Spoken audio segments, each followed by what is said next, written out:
Peggy 16.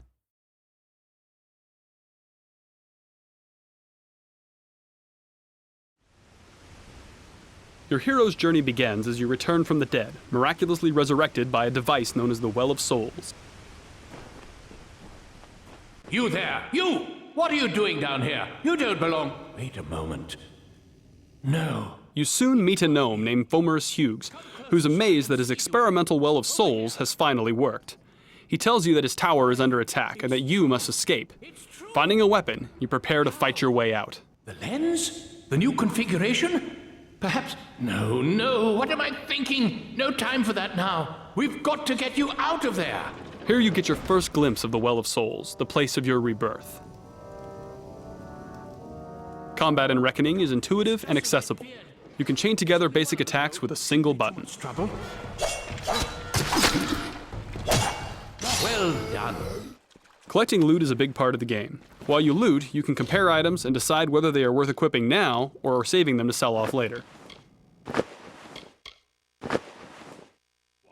Just by varying the timing of your basic attacks, you'll perform special moves like launching an opponent into the air and juggling him.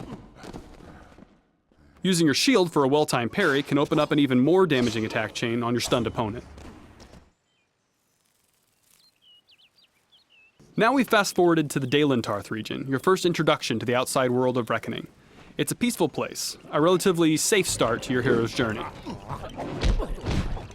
You now have both primary and secondary weapons equipped, and even as a melee fighter, you'll unleash powerful battle magic on your enemies.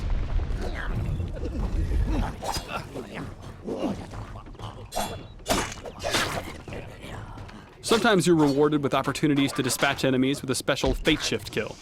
Building up enough Fate energy allows you to perform even more powerful attacks.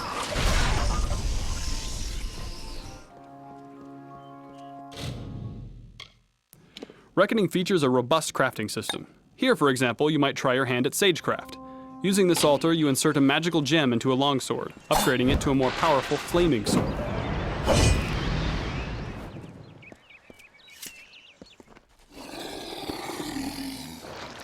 Combat in Reckoning is all about the choices you make for your character, what abilities you select, what armor and weapons you equip, and what strategies you employ against various enemies. You can perform a war cry that knocks your enemies back, attack the Banchain with your hammer, attack her minions with your sword, and then use your harpoon ability to pick off the stragglers. The Quake ability sets up the enemy for another Fate Shift.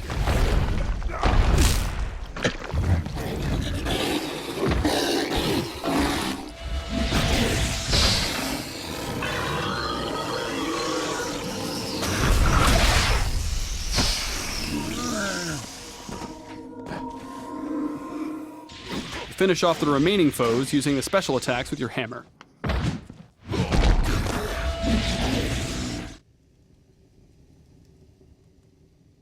Imagine now that every choice you've made has led you down the path of the mage.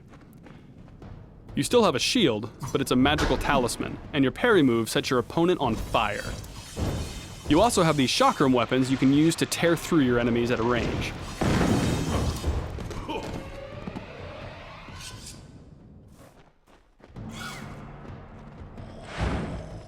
Magic is your main weapon and defense. You teleport to dodge attacks, and your Mark of Flame lets you tag enemies individually, then detonate them in a fiery explosion. Even as a magic-focused character, you still have primary and secondary weapons. In this case, you're using an ice staff and a pair of flame chakrams.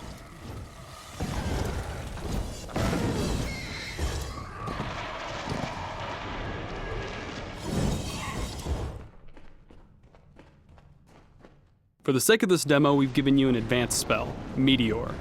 Here you can see the kind of power a high-level mage can unleash.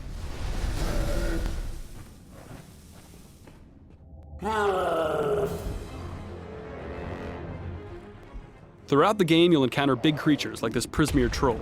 Most RPGs would turn this into a highly scripted fight, but in Reckoning, these encounters are action-oriented in real time.